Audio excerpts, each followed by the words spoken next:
आपण पाहत आहात जनहित प्रवर्तक वृत्तवाहिनी सिटी लाईन न्यूज. पाहत रहा. बाकीच्या ज्या गोष्टी तिथं घडल्या त्याच्या प्रत्येकाच्या दोन बाजू आहेत, त्यावर मी भाष्य करणं चुकीचं राहील. मात्र मला एक गोष्ट निश्चित वाईट वाटते की आंदोलन करणं हा सगळ्यांचा अधिकार आहे. आंदोलन केलं पाहिजे, आपल्या हक्कासाठी केलं पाहिजे. मात्र देशाच्या प्रधानमंत्री जे 12 वर्ष देशाची सेवा करतायत त्यांना आई बहिणीच्या नावाने शिव्या देणं, अपशब्द वापरणं, हे जरा अतिरेक किंवा अति झालं. अतिरेक म्हणजे मी अतिरेक कोणाला म्हणत नाही, जे काही कोणी म्हटलं असेल तुम्ही परत माझे शब्द घुमवतात. म्हणजे ज्या पद्धतीने प्रधानमंत्र्यांना खालच्या पातळीवर शिव्या दिल्या गेल्या, ज्या पद्धतीने प्रधानमंत्र्यांच्या बाबतीत पोस्टर बनवले गेले, हे मला योग्य वाटलं नाही. आंदोलन सरकारविरोधात करा, तुमची भूमिका असली पाहिजे. तुम्ही सरकारला वाटेल ते बोला.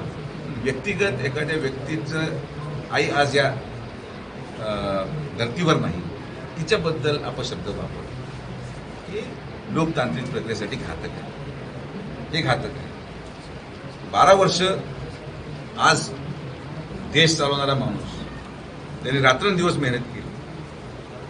तुम्ही त्याच्या विरोधात बोला, ठीक आहे. त्यांचं सरकारची भूमिका तुम्हाला पटली नसेल, सरकारचे मुद्दे पटले नसतील, आम्ही मान्य करतो की नीट लीक होत होतं, चुकीचं होत होतं, योग्य तो निर्णय झाला आणि आता सरकार पुढं ते टाळेल.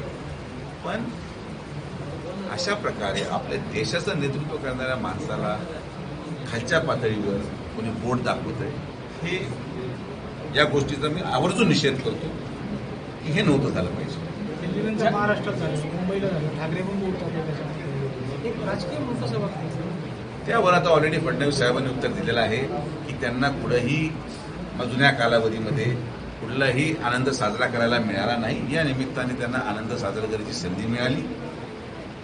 ते आपण म्हणतो ना की लग्न दुसरं होतं आणि हे बराती म्हणून तिथं पोहोचले, तर करू शकते. आता त्याला काही करू शकत नाही.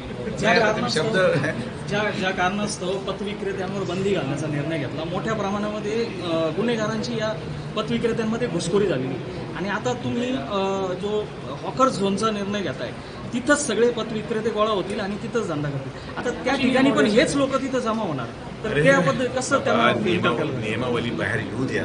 तुम्हाला जे तुमच्या भावना आहेत त्याच माझ्या भावना आहेत. तुम्ही पत्रकार आहेत, ग्रामस्थ पण आहात. जेवढी काळजी तुम्हाला तुमच्या परिवाराची, त्यापेक्षा जास्त काळजी मला तुमच्या परिवाराची आहे. तर जे नियमावली बनेल हे पूर्णपणे वॉटर टाईट राहणार. आणि तुम्हालाही माहिती आहे की आज महाराष्ट्रामध्ये किंवा जिल्ह्यामध्ये गुन्हेगार प्रवृत्तीच्या लोकांविरोधात बोलणारा मी कदाचित एकमेव लोकप्रतिनिधी जेवढं ओपनली कारवाई करतोय. कारण की आपण ना त्यांच्या हप्त्याला बळी पडलेलो आहे, ना आपण कोणाला घाबरतो. जनता ही सर्वोपरी आहे, जनतेसाठी आपण काम करतो. तुम्हाला आलेल्या नियमावलीमध्ये कुठल्याही प्रकारे गुन्हेगारीला यामध्ये वाव मिळेल अशा प्रकारे तुम्हाला कुठलाही नियम दिसणार नाही. लोकांसाठी, लोकक्रांतीसाठी जनहित प्रवर्तक बनलेले निर्भीड, निपक्षपाती web portal, YouTube channel city line news like करा, कमेंट करा, सबस्क्राईब करा, बेल आयकॉनवर दाबून शेअर करायला विसरू नका.